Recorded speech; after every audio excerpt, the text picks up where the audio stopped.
नमस्कार, मैं हूं आपके साथ गौरव राजेंद्र। बुलेटिन की शुरुआत करते हैं। मुख्यमंत्री विष्णुदेव साय के साथ राजस्व मंत्री टंकराम वर्मा महासमुंद पहुंचे, जहां पर इस दौरान हेलीपैड पर लोकसभा क्षेत्र की सांसद रूप कुमारी चौधरी, विधायक योगेश्वर राजू सिन्हा, बसना विधायक संपत अग्रवाल, येतराम साहू, अन्य जनप्रतिनिधि सहित कलेक्टर विनय कुमार लंगेय, पुलिस अधीक्षक आशुतोष सिंह सहित अन्य जनप्रतिनिधियों ने आत्मीय स्वागत किया। और बताया जा रहा है कि स्वामित्व कार्ड वितरण कार्यक्रम में PM Narendra Modi video conference के माध्यम से अन्य राज्य के हितग्राहियों से चर्चा कर रहे हैं।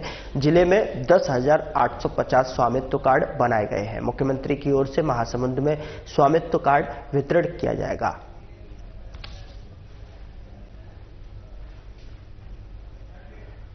तस्वीरें आपके सामने महासमुंद से हैं। देखिए किस तरीके से राजस्व जो मंत्री हैं वहां और साथ ही हेलीपैड पर सीएम का स्वागत, कतार लगाए हुए वहां पार्टी के नेता और लोग ने हेलीपैड पर स्वागत किया। साथ ही आपको बता दें कि इस दौरान हेलीपैड पर लोकसभा क्षेत्र की सांसद रूप कुमारी चौधरी, विधायक योगेश्वर राजू सिन्हा, बसना विधायक संपत अग्रवाल के साथ साथ तमाम जनप्रतिनिधि यहां पर मौजूद रहे।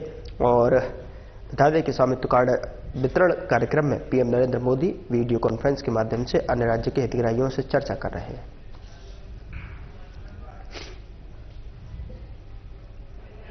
उधर राजधानी रायपुर के कुशवाहा ठाकरे परिसर में बीजेपी प्रदेश अध्यक्ष निर्वाचन कार्यक्रम आयोजित किया गया और इस दौरान बीजेपी प्रदेश कार्यालय में जश्न का माहौल देखने को मिला। सभी कार्यकर्ता, नेता, मंत्री, साथ ही मुख्यमंत्री समेत बीजेपी के तमाम दिग्गज इस मंच पर एकजुट हुए। बीजेपी के राष्ट्रीय महामंत्री विनोद तावड़े ने प्रदेश अध्यक्ष के नाम की घोषणा भी की, जिसका जायजा लिया हमारे संवाददाता छाया जायसवाल ने। परिसर में इस वक्त मैं मौजूद हूं और यहां पर देख सकते हैं आप मेरे पीछे कि किस तरीके से प्रदेश अध्यक्ष निर्वाचन की प्रक्रिया यहां पर आज रखी गई है और बहुत ही वृहद कार्यक्रम भाजपा प्रदेश कार्यालय में आयोजित किया गया है। आपको बता दें आज भाजपा प्रदेश अध्यक्ष की घोषणा यहां पर होगी और मुख्यमंत्री विष्णुदेव साय के समेत पूरे मंत्रिमंडल यहां पर धीरे धीरे पहुंच रहा है और लगातार कार्यकर्ताओं की भीड़ लगातार देखी जा रही है कि सभी यहां पर पहुंच रहे हैं। कार्यकर्ताओं की भीड़ लगातार उमड़ रही है और आप देख सकते हैं कि भाजपा प्रदेश कार्यालय को बहुत ही अच्छे तरीके से सजा लिया गया है और क्योंकि भाजपा प्रदेश अध्यक्ष के निर्वाचन की ये प्रक्रिया है जिसको बहुत ही धूमधाम से एक पर्व के रूप में भाजपा मनाती है और बहुत से लोग यहां पर मौजूद हैं, पहुंच रहे हैं और लगातार काम कर रहे हैं। आपको बता दें कि निर्वाचन की प्रक्रिया भी कल ही शुरू हो चुकी थी। कल देर शाम निर्वाचन की प्रक्रिया संपन्न कर ली गई, जिसमें भाजपा प्रदेश अध्यक्ष जो वर्तमान में है किरण सिंह देव, उनके नाम की 3 बार पर्ची निकल कर आ रही है। तो माना जा रहा है कि भाजपा प्रदेश अध्यक्ष एक बार फिर से किरण सिंह देव ही बन सकते हैं और लेकिन आज फाइनल इसके नाम की घोषणा की जाएगी। विनोद तावड़े महामंत्री वो यहां पर पहुंच चुके हैं, कल देर शाम ही वो पहुंच चुके थे और आज उनके नामों की घोषणा कर ली जाएगी। तो आप कार्यकर्ता भी हैं यहाँ पर बहुत सारे हैं, उनसे भी बातचीत करके जानेंगे कि किस तरीके से जो पूरा कार्यक्रम है वो आयोजित होने वाला है। सर, आज भाजपा प्रदेश अध्यक्ष के निर्वाचन की प्रक्रिया है। भारतीय जनता पार्टी का सदस्यता महापर्व संपन्न होते होते अब भारतीय जनता पार्टी के मंडल इकाई से लेकर के बूथ इकाई के बाद में जिला इकाई या प्रदेश इकाई का गठन होने जा रहा है। आज प्रदेश अध्यक्ष का विधिवत निर्वाचन संपन्न होगा, जिसकी घोषणा भी होना बाकी है। जिनके भी नेतृत्व में प्रदेश में लगातार भारतीय जनता पार्टी के कार्यकर्ता के रूप में हम सब काम करते हैं, आज उनके अध्यक्ष के रूप में मनोनीत हो रहे।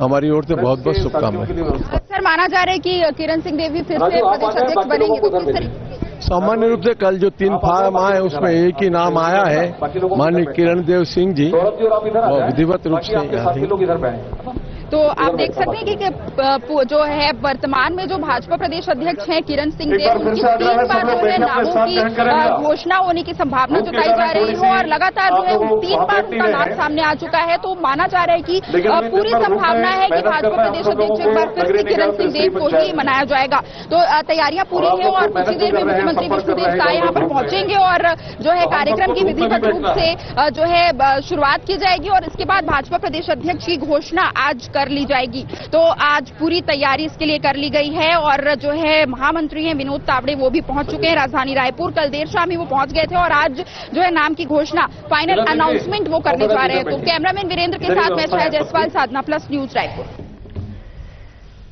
उधर बीजेपी प्रदेश अध्यक्ष निर्वाचन की प्रक्रिया बीजेपी प्रदेश कार्यालय कुशाभाऊ ठाकरे परिसर में संपन्न हुई और सर्वसम्मति से एक बार फिर किरण सिंह देव को बीजेपी का प्रदेश अध्यक्ष घोषित किया गया है।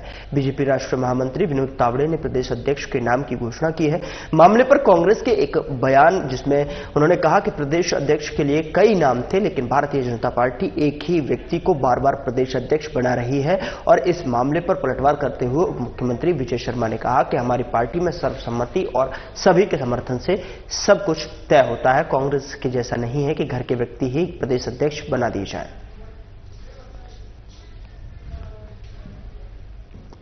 अपनी पार्टी का लोकतंत्र देख लें भाई, वहां तो वंशज तय कर देते हैं, जो घर में पैदा होता है वो प्रदेश का अध्यक्ष हो जाता है। हमारे यहाँ सर्वसम्मति जब बनी है तब एक नाम तय हुआ है और बूथ से लेकर के गठन की प्रक्रिया प्रारंभ हुई है, बूथ में, मंडल में, जिले में, उसके बाद प्रदेश अध्यक्ष जी का निर्वाचन हुआ है। उधर पीसीसी चीफ दीपक बैज ने पत्रकार वार्ता कर ईवीएम से निकाय चुनाव होने पर सवाल उठाते हुए कहा कि जब वीवीपैट ही नहीं तो ईवीएम से ही चुनाव क्यों कराया जा रहा है। बैलेट पेपर से चुनाव का उन्होंने समर्थन किया है। इस मामले पर पलटवार करते हुए उप मुख्यमंत्री विजय शर्मा ने कहा कि ये केवल हारने का डर है, कांग्रेस हार से डरी हुई है और इसीलिए ईवीएम पर सवाल खड़े करने लगती है।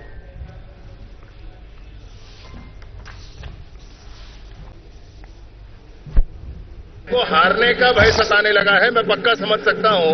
जब जीतते हैं कहीं पर तब नहीं कहते हैं इन बातों को, हार जाते हैं या हारने का भय होता है तो ऐसी बात करना शुरू करते हैं। चैलेंज करें, टेक्निकली करें, कोर्ट में करें, स्पष्ट करें। आज तक कोई कोर्ट में नहीं गया, आज तक ईवीएम मशीन के लिए किसी ने चैलेंज नहीं किया, टेक्निकली उसको डिफॉल्ट करके नहीं दिखाया। अब फिर से वही बात। उधर प्रधानमंत्री आवास योजना में मकान तोड़ने के संबंध में पूर्व मुख्यमंत्री भूपेश बघेल ने बयान दिया है, जिसमें उन्होंने कहा कि ठंड में सरकार गरीबों के मकान को तोड़ने का काम कर रही है। वहीं पूर्व मुख्यमंत्री भूपेश बघेल के बयान पर उप मुख्यमंत्री विजय शर्मा ने पलटवार करते हुए कहा कि प्रधानमंत्री आवास योजना के बारे में पूर्व मुख्यमंत्री को बोलने का अधिकार ही नहीं है। उन्होंने बहुत ही सोच समझकर इस विषय पर बोलना चाहिए और हम गरीबों के लिए लड़ाई लड़ रहे हैं और लगातार प्रधानमंत्री आवास गांव में जनता को मालूम है कि इसमें कितना काम हो रहा है। तो प्रधानमंत्री आवास के विषय पर तो उनको बोलने का हक और अधिकार ही नहीं है। जिनके मंत्री ने खुद इस्तीफा दिया ये कहकर कि मैंने बार बार मुख्यमंत्री जी से कहा कि प्रधानमंत्री आवास गरीबों को दे दिया जाए, उनके राज्यांश की राशि जारी कर दी जाए, मुख्यमंत्री ने नहीं किया। मैं अपना पद छोड़ता हूं करके जिन्होंने मंत्रालय छोड़ दिया और जिन्होंने 18 लाख आवास गरीबों के रोक कर रखे रहे, अभी जब सरकार आई है तो लोगों को, भाई गांव में जनता को मालूम है उनका आवास आ रहा है। अब भूपेश जी को नहीं मालूम है तो एक अलग मामला है। तो भूपेश बघेल जी को बड़ी स्पष्टता के साथ इस बात को रखना चाहिए। प्रधानमंत्री आवास पर तो वो बोलना ही नहीं चाहिए उनको। उधर राजधानी रायपुर के शहीद स्मारक भवन में अनुबंध निष्पादन समारोह का आयोजन किया गया और मुख्य रूप से एमओयू साइनिंग कार्यक्रम का आयोजन हुआ, जिसमें तकनीकी शिक्षा, रोजगार और प्रशिक्षण विभाग छत्तीसगढ़ शासन का एमओयू मुख्य रूप से किया गया। कार्यक्रम की अध्यक्षता उप मुख्यमंत्री विजय शर्मा ने की। उनकी उपस्थिति में ये एमओयू साइनिंग कार्यक्रम संपन्न हुआ है। दरअसल आपको बता दें कि कार्यक्रम में वन मंत्री केदार कश्यप भी उपस्थित रहे। इस दौरान जो है उप मुख्यमंत्री विजय शर्मा ने कहा कि मुख्य रूप से 3 एमओयू साइन हुए हैं और साथ ही उन्होंने बताया कि छत्तीसगढ़ के स्टूडेंट्स के लिए बेहद ही लाभकारी सिद्ध होगा।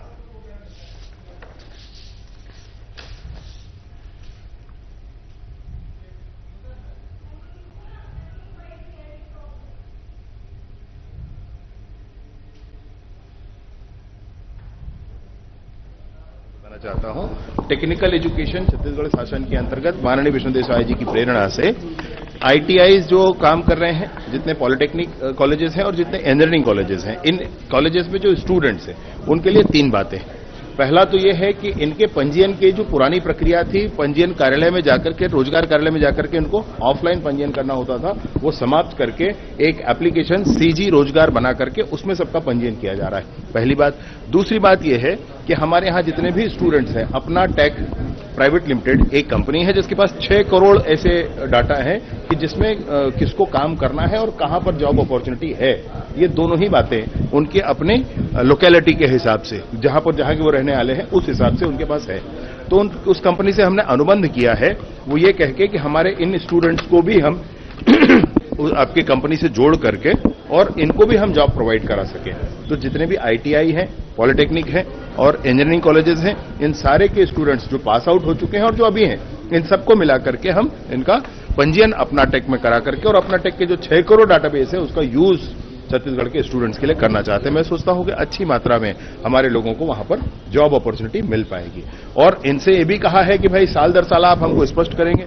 साथ ही साथ विशेष बात यह है कि इसके लिए छत्तीसगढ़ सरकार का एक पैसा भी नहीं लगना है, ये पूरी की पूरी कंपनी अपनी तरफ से करेगी। दूसरा एक महत्वपूर्ण एमओयू हमारा हुआ है, वो हुआ है सीआईआई के साथ। आई हब जो टेक्निकल एजुकेशन के माध्यम से बन रहा है, आई हब जो जिसमें इनोवेशन को मूर्त रूप देने के लिए, इनोवेशन में जो आपकी कल्पना है उसको धरातल पर उतारने के लिए जो सिस्टम बनाया गया है, उसमें जब वो कुछ बन जाता है प्रोटोटाइप, तो उसका अनुबंध विभिन्न कंपनियों के साथ करके और उसको कमर्शियल प्रोडक्शन उसका किया जा सके, इसके लिए सीआईआई के साथ एक एमओयू हुआ है। तीसरा एक बड़ा एमओयू है सीएसआर वर्क्स से। आईबीएम जो इंटरनेशनल बिजनेस मशीन सबसे पुरानी संस्था है, वो सर्टिफिकेशन कोर्स कराएगी और सर्टिफिकेशन कोर्स करा करके जो कोर्स करेंगे उनके लिए कम से कम 10% का प्लेसमेंट वो हमको देंगे, ऐसी उनसे बात हुई है। तो ये सर्टिफिकेशन का कोर्स करा रहे हैं, उसके लिए भी राशि किसी को नहीं लगनी स्टूडेंट्स को या डिपार्टमेंट को या गवर्नमेंट को कोई राशि नहीं भुगतान करनी है, ये भी वो फ्री ऑफ कॉस्ट कराएंगे। तो ऐसे 3 एमओयू हुए जो टेक्निकल एजुकेशन डिपार्टमेंट के लिए बहुत महत्वपूर्ण आज का दिन है। उधर छत्तीसगढ़ में शहीद स्मारक भवन रायपुर में एमओयू साइनिंग कार्यक्रम का आयोजन किया गया। आपको बता दें कि उप मुख्यमंत्री विजय शर्मा के नेतृत्व में इस कार्यक्रम को संपन्न किया गया। छत्तीसगढ़ में आई हब बहुत ही जल्द शुरू होने जा रहा है, जिसमें आई हब ने यंग इंडिया ग्रुप के साथ एमओयू साइन किया है। यंग इंडियन ग्रुप के अध्यक्ष गौरव अग्रवाल ने बयान देते हुए बताया कि पूरे प्रदेश भर से 8000 से ज्यादा मेंबर हमारे हैं और इस एमओयू से छत्तीसगढ़ के युवाओं को बहुत ही लाभ मिलने वाला है।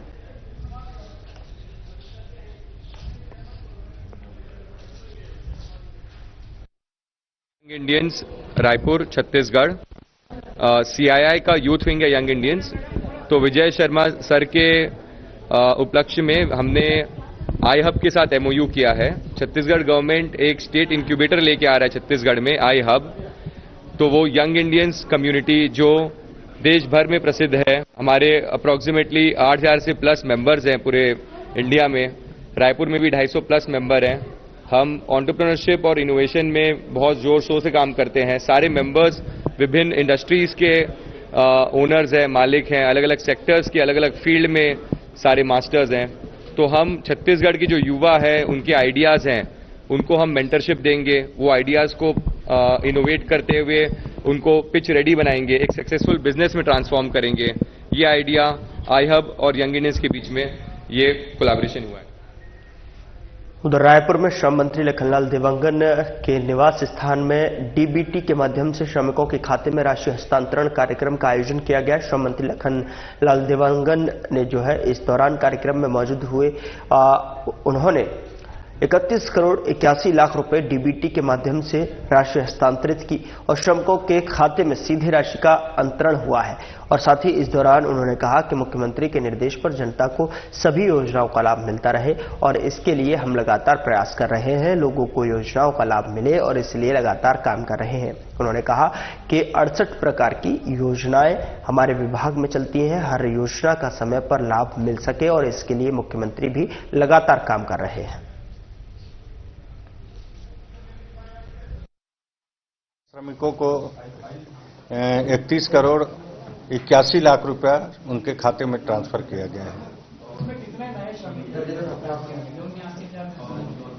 देखिए, अब उसमें अलग अलग तो मैं अभी आंकड़ा नहीं निकाला हूं, अब विभाग से निकालना पड़ेगा। बाकी जो भी पंजीकृत हैं सब हैं, उनको लिए है।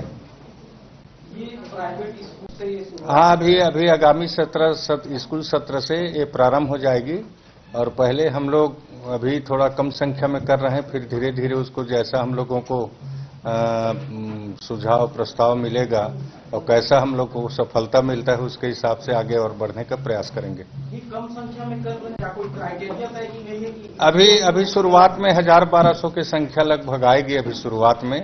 उसके बाद में जैसा सफलता मिलेगा, क्योंकि शुरुआती योजना है, उसमें हम लोग को कितना सफलता मिलता है उसके बाद में और आगे बढ़ेंगे हम लोग। चयन कैसे करेंगे? आवेदन आएगा, उनको जो उनका प्रतिशत रहता है परीक्षा, और उसमें जैसे एकलव्य विद्यालय, नवोदय विद्यालय महोत्सव पद्धति से किया जाए।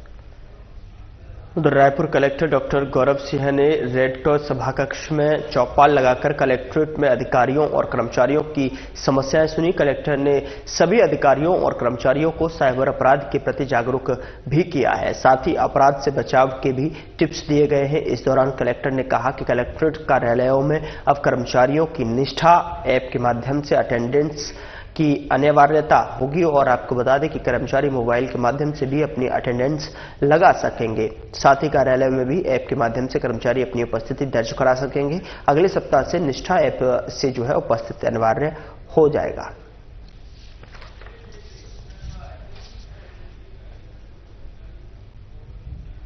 उधर भारत तिब्बत सीमा पुलिस बल यानी कि आईटीबीपी की 29वीं वाहिनी और नेहरू युवा केंद्र कांकेर के संयुक्त प्रयास से 16वें आदिवासी युवा आदान प्रदान कार्यक्रम के तहत 40 युवाओं को अहमदाबाद गुजरात के लिए कोंडागांव से हरी झंडी दिखाकर रवाना किया गया। आईटीबीपी 29वीं बटालियन के अनुसार ये युवा नेलवाड़ और फरसगांव, झारा, छोटे डोंगर और धनौरा जैसे नक्सल प्रभावित क्षेत्रों से चयनित किए गए हैं। उन्हें पहले कांकेर तक बस के माध्यम से लाया गया, जहां से वे भारत भ्रमण के लिए अहमदाबाद रवाना हुए। इस कार्यक्रम का उद्देश्य आदिवासी युवाओं को विभिन्न सांस्कृतिक और शैक्षिक अनुभव प्रदान कराना है, ताकि ये अपने सामाजिक और राष्ट्रीय दायित्वों को बेहतर तरीके से समझ सकें।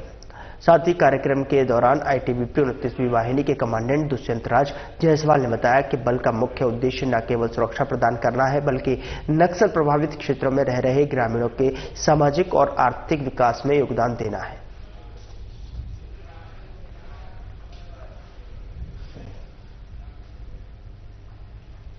उधर राष्ट्रीय ग्रामीण आजीविका मिशन बिहान के माध्यम से स्व सहायता समूह की महिलाओं के लिए वित्तीय और साइबर ठगी से बचाव के लिए एक दिवसीय कार्यशाला का आयोजन रेड क्रॉस सोसाइटी सभाकक्ष में किया गया। इस कार्यशाला में कलेक्टर डॉक्टर गौरव सिंह ने महिलाओं को साइबर ठगी से सावधान रहने और जागरूक रहने के लिए दिशा निर्देश दिए। उन्होंने कहा कि जब गलत काम नहीं किया तो डरने की कोई आवश्यकता नहीं है।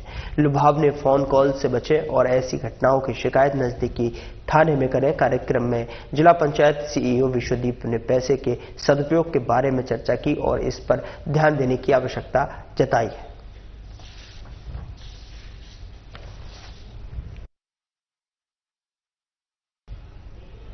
उधर अखिल भारतीय पूर्व सैनिक सेवा परिषद ब्लॉक फरसगांव के उपाध्यक्ष पूर्व सैनिक हवलदार बलदेव राम नेताम का आकस्मिक निधन हो गया। बलदेव राम नेताम का अंतिम दाह संस्कार उनके पैतृक गांव नीराबेड़ा धनौरा में किया गया। अखिल भारतीय पूर्व सैनिक सेवा परिषद कोंडागांव के पदाधिकारियों और सदस्यों ने पार्थिव शरीर को राष्ट्रीय ध्वज ओढ़ाकर सलामी दी और तत्पश्चात जो है राष्ट्रीय ध्वज उनकी धर्मपत्नी को देकर उन्हें सलामी दी गई। बता दें कि बलदेव राम नेताम 30 अप्रैल 2022 को भारतीय सेना से सेवानिवृत्त होकर गए थे। बलदेव राम नेताम नम्र और मिलनसार और यहाँ पर परिश्रमी व्यक्ति देखने को मिल रहे हैं। और साथ ही आपको बता दें कि उन्हें फरसगांव ब्लॉक उपाध्यक्ष का दायित्व भी किया और उन्होंने दायित्व का बहुत अच्छे से निर्वहन किया। उनकी ओर से प्रतिदिन आदर्श स्कूल मैदान में युवक और युवतियों को निःशुल्क सैन्य प्रशिक्षण दिया गया। वहीं बलदेव राम नेताम के दाह संस्कार कार्यक्रम में अखिल भारतीय पूर्व सैनिक सेवा परिषद के संरक्षक और बस्तर संभाग प्रभारी जिलाध्यक्ष ग्रामीण और सैकड़ों आमजन शामिल हुए।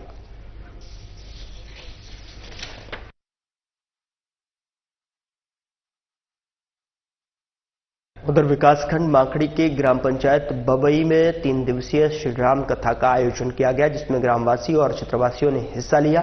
ग्राम के युवा, बुजुर्ग और बच्चे, महिलाएं श्रीराम कथा रूपी मंदाकिनी की अविरल धारा में डुबकी लगाकर जीवन सार्थक बना रहे हैं। रामकथा में क्षेत्र की विधायिका और बस्तर विकास प्राधिकरण की अध्यक्ष लता उसेड़ी ने अपने कार्यकर्ताओं के साथ में श्रीराम कथा के मैदान में पहुंचकर पूजा अर्चना कर क्षेत्र के खुशहाली के लिए कामना की। साथ ही भक्ति सागर में श्रीराम कथा भी सुनी।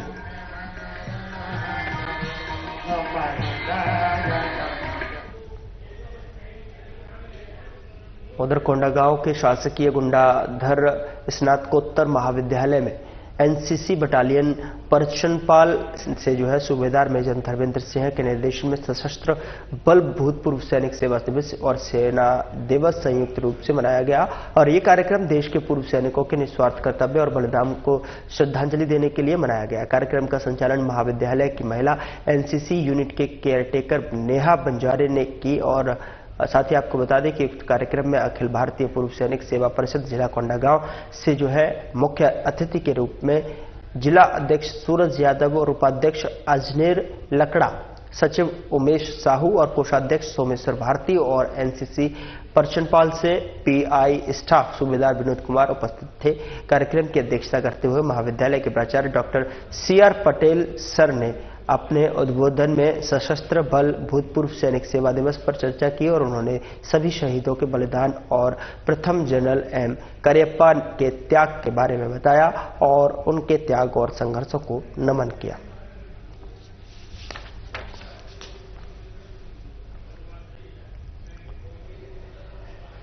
उधर रायपुर कलेक्टर डॉक्टर गौरव सिंह के निर्देशन पर आबकारी विभाग अवैध शराब के खिलाफ लगातार कार्रवाई कर रही है और इसी कड़ी में 16 जनवरी को मुखबिर की सूचना पर ग्राम नरदहा में आरोपी आशुतोष उर्फ अमन साहू के कब्जे से 490 पाव देसी मदिरा मसाला और राहुल साहू की ओर से 2 पहिया वाहन से अवैध मदिरा और परिवहन करते हुए उसके कब्जे से 170 पौवा देशी मदिरा मसाला जब्त किया गया है। फिलहाल आगे की जांच जारी है।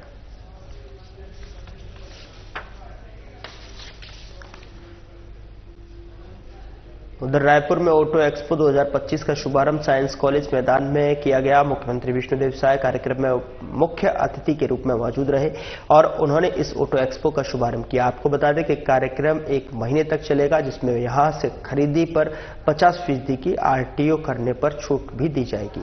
कार्यक्रम में सांसद ब्रजमोहन अग्रवाल सहित रायपुर के 4 विधायक भी मौजूद रहे और साथ ही विधानसभा अध्यक्ष डॉक्टर रमन सिंह भी कार्यक्रम में मौजूद रहे।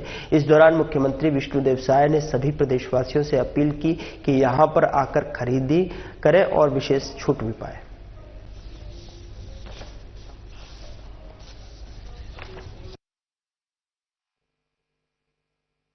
आठवां ये एक्सपो है और ये छत्तीसगढ़ में लगातार नए कीर्तिमान स्थापित कर रहा है। पिछले वर्षों में देश में सबसे ज्यादा ग्रोथ 18% ग्रोथ छत्तीसगढ़ में हुआ था और मुख्यमंत्री जी ने इसमें छूट दी है इस साल। तो ऐसा लगता है कि जो पिछले साल का रिकॉर्ड है 10,000 व्हीकल का, उसको बढ़ा के 20,000 व्हीकल तक बिकेगा और स्टेट के स्टेकर में पैसे आएंगे, यानी पहले से ज्यादा दुगना जीएसटी और दूसरे टैक्सेस पैसा मिलेगा। तो ये बिजनेस भी बढ़ता है, व्यापार बढ़ता है। उसका कारण यही है कि मुख्यमंत्री जी ने छत्तीसगढ़ में नई योजना शुरू की है। वो मुख्यमंत्री खाद्यान्न सुरक्षा योजना 2100 रुपया क्विंटल में धान खरीद रहे हैं। 21 क्विंटल धान खरीद रहे हैं। 150 लाख मीट्रिक टन धान खरीदी होगी।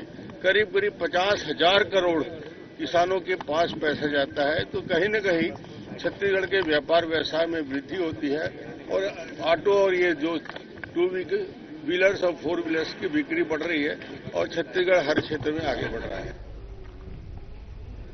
उप मुख्यमंत्री अरुण साव द्वारा समीक्षा बैठक में दिए गए निर्देशानुसार प्रत्येक प्लेसमेंट कर्मचारियों की ईपीएफ राशि नियमित रूप से उनके ईपीएफ खाते में जमा किया जाना है और साथ ही प्लेसमेंट कर्मचारियों और उनके आश्रित परिवारजनों और बेहतर स्वास्थ्य सुविधाएं उपलब्ध कराना है। निर्देशों को गंभीरता से लेते हुए नगरपालिका परिषद कोंडागांव के प्लेसमेंट कर्मचारियों और उन पर आश्रित परिवारजनों को निःशुल्क कैशलेस स्वास्थ्य सुविधाएं उपलब्ध कराने के लिए उद्देश्य से ई पहचान कार्ड नगरपालिका परिषद कोंडागांव के अध्यक्ष जसकेतु उसेड़ी द्वारा वितरित किए गए ई पहचान पत्र से प्लेसमेंट कर्मचारियों और उन पर आश्रित परिवारजनों को निःशुल्क दवाई और स्वास्थ्य परीक्षण सुविधा का लाभ मिलेगा और ई पहचान कार्ड से प्लेसमेंट कर्मचारियों और उनके आश्रितों के इलाज में लगने वाले व्यय की बचत होगी। बुलेटिन में इतना ही। बने रहिए हमारे साथ, देखते रहिए साधना प्लस।